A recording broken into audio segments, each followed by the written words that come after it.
Apat pang mga opisyales ng ahensya na manoy sangkot sa pagpapatakas sa isang South Korean national na may kinalaman sa $25 million na investment scam sa Seoul, Korea.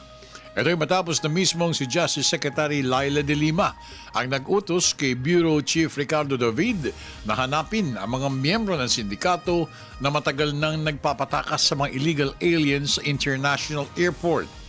Tiwala si Attorney Maria Antoinette Mangrobang, Intelligence Chief at Spokesperson ng Immigration Bureau, na masyado ng malaki ang tropa ng sindikato na nag-ooperate sa Ninoy Aquino International Airport na nagpapatakas ng fugitive kapalit ng malaking halaga ng salapi.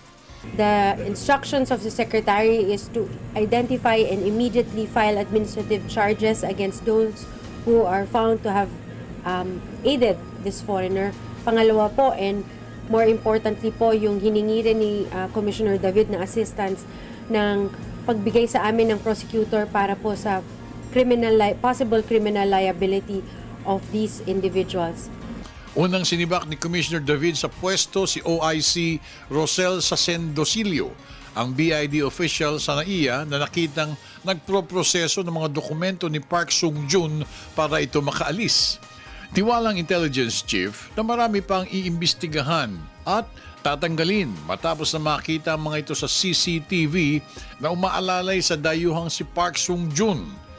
Dahil dito nagipag-coordinate na rin ang BID sa mga airport authorities at ang Office of the Transport Security.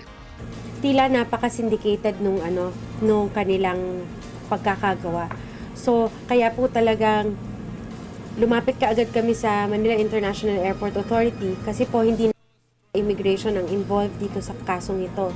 So napakalaking bagay yung pagbibigay nila ng footages nila at the same time pag-identify din dito sa mga taong ito.